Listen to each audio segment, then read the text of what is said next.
It looked exactly like Odilon Reden's The Eye Like a Strange Balloon Goes to Infinity, or Mizuki Shigeru's faux American yokai, Backbeard. Just as I was about to belatedly scream myself, boom! Another huge impact rocked the ship without any warning. Rolling on the floor, I realised this lurch was in the opposite direction from the first, which meant the floor seemed to heave upwards, the whole ship tilting. The reverse thrusters must still be firing. I looked out the window and saw black threads wrapped around the HG wells. They'd caught us. God fucking damn it.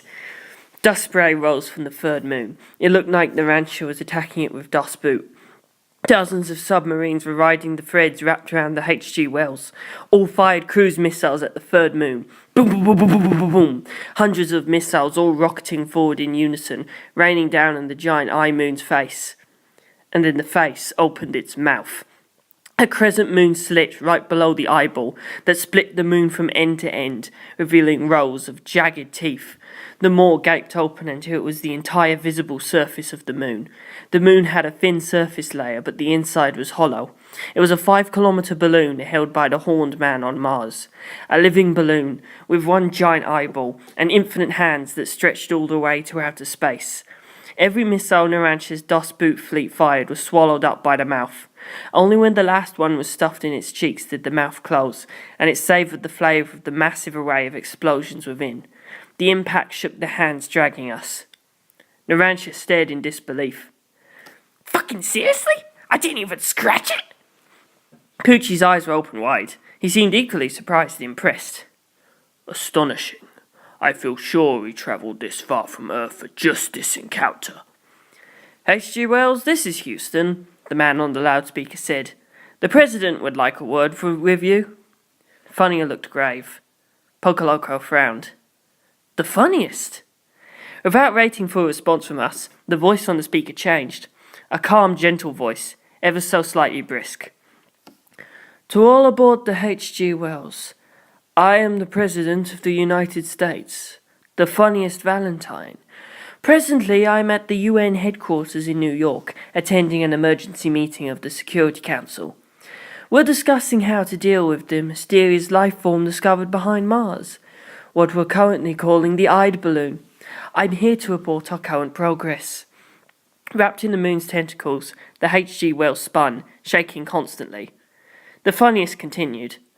I'm sending enlarged photographs of the eyed balloon's interior. A still image of the moon with its mouth fully open appeared on the screen, with 7 different circles inscribed on it.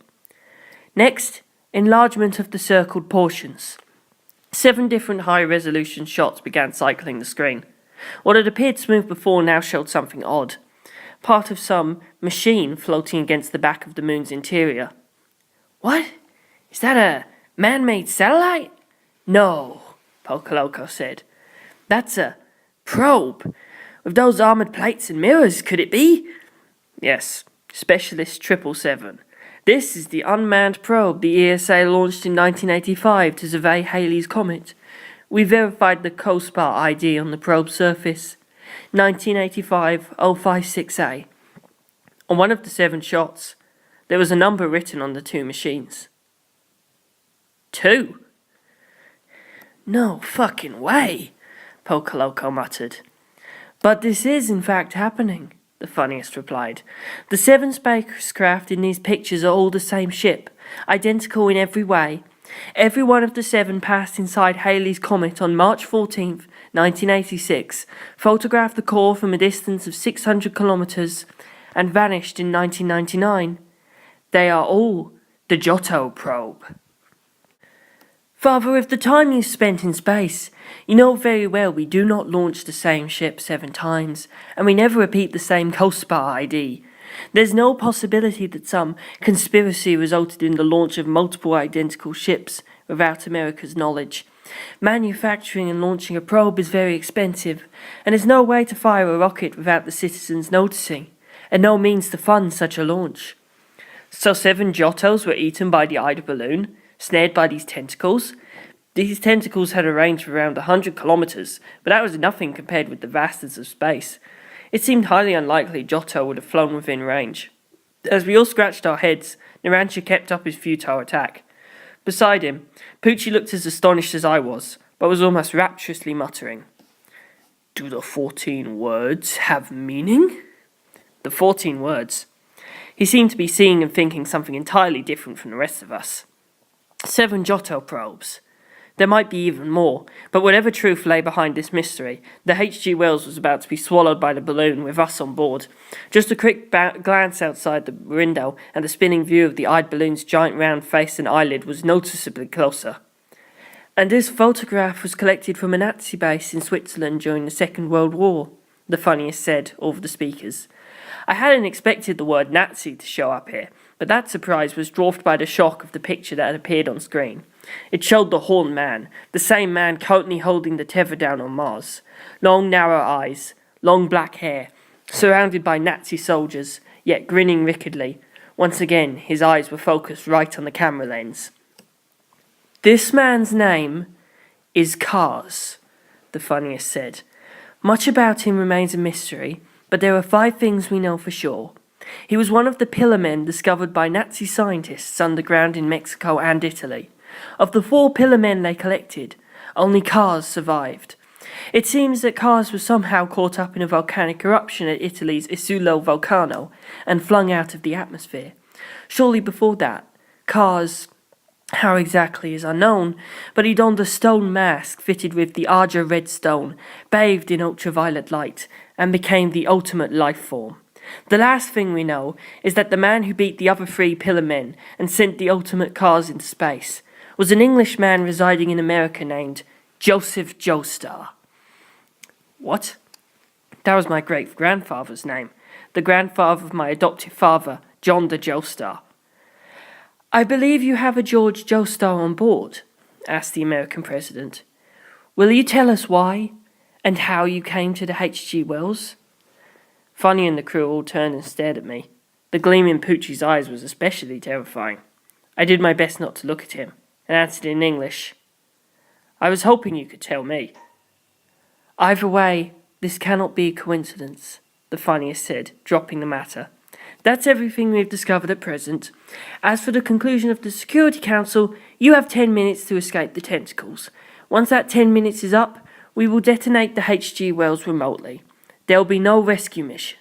Our top priority is preventing Ultimate Kars from returning to Earth. Are these orders understood, Father? Eh? Detonate? If we didn't escape the tentacles in the next 10 minutes? Why didn't you say that first? Then I realized the deeper meaning. They already knew it was impossible. They were going to blow us up no matter what. I checked the view outside the window. The tentacles were wrapped around and around us, and there were a lot of them. Naranj had ignored this entire conversation since he didn't speak English, and was still attacking, but his dust boot fleet didn't appear to have done any damage at all. His efforts had been so utterly futile there were tears in his eyes. Funnier spoke to his son. Understood, Mr. President. Completely. The transmission ended, and the image on the screen switched back to the photo of Kars. Funny's eyes had been like daggers when he spoke to his son, but when he turned around he was a different man. Calm but assured, he proceeded to bark orders at his crew. Poco Loco! Think of a way to cut the tentacles off the H.G. Wells. While you're at it, find the explosive device and expunge it from the ship. Poochie, Soundman, Narancha and I will do whatever we can to kill these Kars, whatever he is.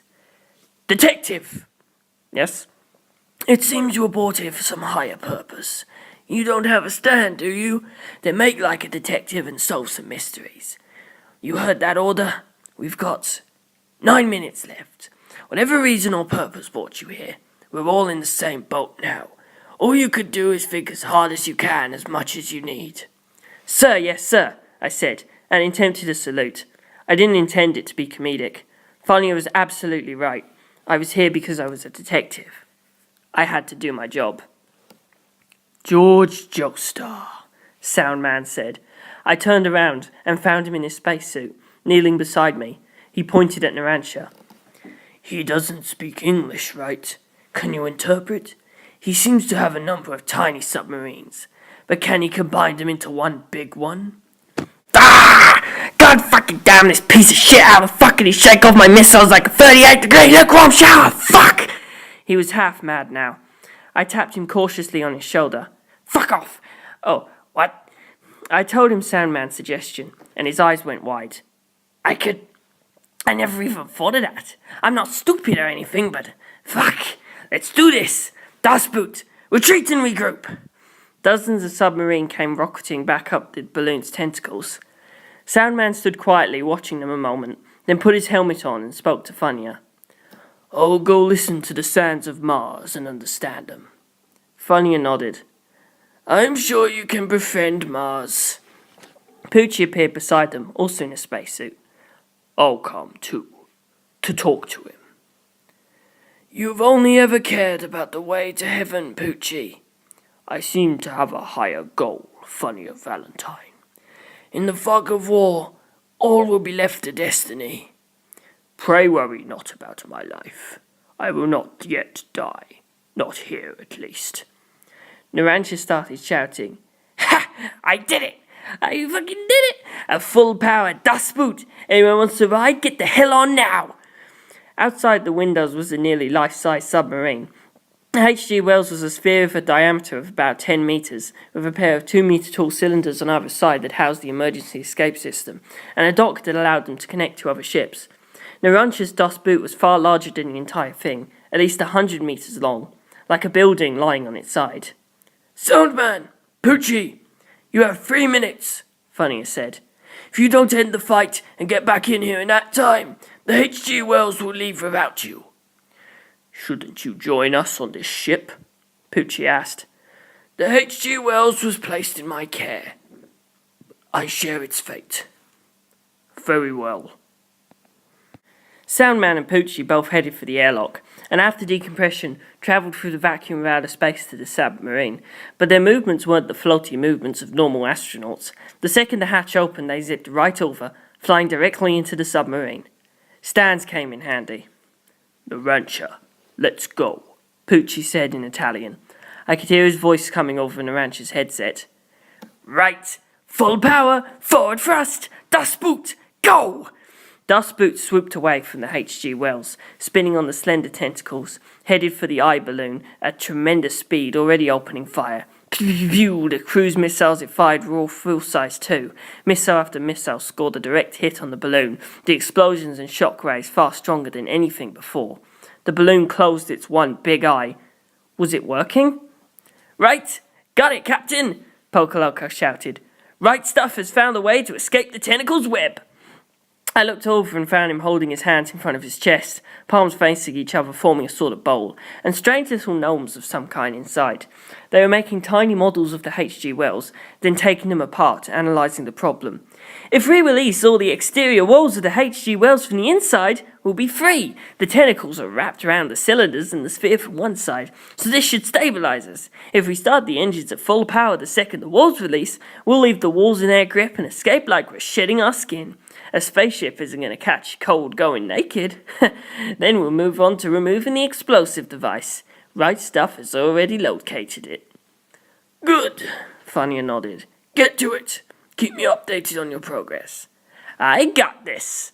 The gnomes hopped up on his shoulders, and Pocoloco dashed out of the living quarters. Funya watched him go, then turned back to us. What do you make of this way to heaven Poochie talks about? What the hell was he on about? Was this really the time to talk about this? The ship was going to explode in less than 8 minutes, wasn't it? Was he that sure Pocoloco would pull him off? Ooh. Was he that sure Pocoloco would pull it off? Funya Valentine seemed totally at ease, but not in the way a captain certain of his crew's ability would be. He kept talking. When Enrico Pucci was 17, he began sleepwalking. 2 or 3 times a month he'd leave the house fast asleep and wander quite a ways from home. His family moved to Cape Canaveral, Florida, because they were worried their eldest son would be hit by a car, and for the place with few residents, open landscape, and plenty of military and government officials would make it easier to locate their son. Cape Canaveral's home to the Kennedy Space Center and an Air Force base, you see. It's patrolled 24/7. But one evening he slipped out in his sleep and awoke outside the gates of the church his father worked at. It was 5 a.m. Normally he'd have been found by the patrol guards and returned to his home, still asleep, So this was the first time he'd been out all night since moving to Cape Canaveral. Poochie's father and mother had a habit of waking up at 4 in the morning and checking to see if he was still in his bed. So he imagined they were worried sick, ran home barefoot, and discovered he no longer had a family to worry about him. Poochie's home had vanished, replaced by a crater 17 meters in diameter, a direct hit by a meteor. But the strangest part was, nobody had noticed the meteor falling. The meteor had evaded both the Space Center and the Air Force radar. Standing alone in front of this crater, stricken with grief, Poochie found the thing that had killed his family. It wasn't a rock fallen from space, but a metal plate, a man-made heat shield. This, Fania said, putting an image of a rectangular metal image up on the screen, with 2 rows of letters written on it. One was painted on the side and read 1985-056A. This is the co-spy ID of the Jojo probe, Fania said. In July 1997, it didn't respond to signals from NASA when it passed by the Earth. But it did send us one signal. It fell from the sky, killing Enrico Pucci's father, mother, and younger brother, leaving only him alive. Jojo again. But that again was not only referring to the 7 Jotos inside the eyed balloon. The other row of letters on the metal plate, scratched there by something sharp, also said Jojo. And there were more words as well. 14 phrases in all, a mix of Italian and English. Spiral staircase, rhinoceros beetle, desolation roll, fig tart, rhinoceros beetle, Via Dolorosa, rhinoceros beetle, singularity, Jojo, angel, hydrangea, rhinoceros beetle, singularity, secret emperor. Fania smiled. You saw how flustered Poochie was before? Poochie was a priest, not a detective, so he may have found it hard to believe, but everything has meaning. There's also a message on the back of the plate. This is the main one, Fania said, changing the image on screen. Another 3 rows of English words scratched into the metal. Have the courage to cast aside your stand, and as your stand withers, it will gather 36 souls and give birth to something new. It will befriend he who says the 14 words. The place is 28.24 degrees north, 80.36 degrees west. I didn't know what that meant, but I had an idea. Mars has longitude and latitude, I explained. Wilhelm Beer and Johann Heinrich Madler made the first maps of Mars, and they selected a small circle as a base point for the prime meridian. That point's still in use today, under the name Aries 0. And there. Exactly, Fania noted. And on Mars, at that exact point, Kars stands, holding the tether that leads to the eyed balloon. Kars is there as we arrive, and we arrived as he was there. Fania chuckled. Poochie said he's going to talk, sure that he alone will find the way to heaven. Rather selfish for a servant of God, wouldn't you say? Will the staircase to heaven really open for one so impetuous? I followed Fania's gaze and looked down at the surface of Mars. The submarine had already landed on the surface, and Poochie had stepped out onto the ground. He was walking towards Kars. What the hell? He's in the way! Narancia muttered behind me. He hadn't understood a word of what Fania and I were talking about in English. Despite his griping, his attack never let up, a never-ending rain of cruise missiles turning the surface of the balloon into a perpetual explosion. There were holes opening in the surface, so he was clearly doing more damage than he had with the submarine separated, but the holes closed up again the moment they formed. How is this even possible? Fucking break, you piece of shit! Fucking piece of shit! He sounded like someone raging in a video game. I glanced back at Poochie. Was Fania right? Was there meaning to the 14 words written on the back of the plate, what Poochie called the way to heaven? Was asking that question in the first place a waste of time? As I thought, I realized the view through the window had settled down, the tentacles had released their grip, and the ship had stabilized. Pocoloco's voice came over the loudspeaker. Right, Valentine, ready to start those engines? But Fania ignored him. Instead, he turned towards me and put his fingers to his lips. Shh. Not like my voice would reach him and his headset mic wasn't even on, but... Valentine? Hey, what's going on? Right stuff, someone go see. Funny ignored the panic in Pocoloco's voice too. By the way, Jorge Joestar, do you know how to pilot this ship? He asked. I don't imagine that to be the case, but I understand detectives tend to get interested in and study up on a great many things. Why was he asking me that? No, I know the basic gist of spaceship construction, but not the specifics of piloting them. The computer controls a lot of systems, but even then, it requires detailed interplay between you and the engineers, right? Before and after launch, there's no way you can fly a spaceship without substantial practice and simulation. Correct! I'm relieved to hear it, Funnier said, and I felt something moving behind me, and turned to see Funnier stand moving away from me, gun in hand. The window it was looking through, a weird sort of flat plane, disappeared, leaving behind only a steel ladder. It had been behind me, pointing a gun at me. Your presence here seems to have some meaning, he said, with a smile that told me everything. He was up to something, and was about to set that in motion, with his stand. He'd used his stand 3 times so far. It had shown up inside Narancha's mouth, from the upper level of the bunk bed, and now from an iron ladder, when it appeared a flat area like frosted glass cut through the space around it. The stand appeared from that window. It seemed like it probably required a frame. He could make a window in any frame and his stand would look out of it. Pocoloco's voice came over the speaker again. Valentine, you motherfucker! Bang! A gunshot. No sounds followed. I turned around and saw one of Pocoloco's gnomes standing still at the entrance to the living quarters. As I watched, it faded out and vanished. Funny had shot Pocoloco, and mostly likely killed him. Yo, what the fuck was that? Narancha said. That was a fucking gunshot. Who'd this asshole shoot, Joestar? Huh? The stand's arm emerged from his mouth mid-shout, and pressed the gun of its barrel of its gun to his forehead. It was a mistake sending all your submarines to Mars, he said in English, knowing full well Narancha wouldn't understand him.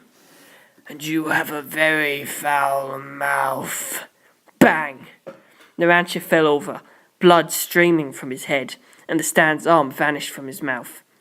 I looked down at Mars from the window. The dust boot that had been resting on the balloon's tentacles vanished too. Narancha, what happened? Pucci's voice came over the speaker, in Italian. Something going on up there? Narancha, he just died, Funnier replied in English. How's your conversation going? I've been wondering this for a while, Pucci. So let me ask. Tell me the truth. Have you ever, even once, actually believed in God? What? Of course you haven't. You're the most self-absorbed man I've ever met. You only became a priest because it made you feel good about yourself. You feel no love or compassion for your fellow man. I condemn you, Enrico Pucci.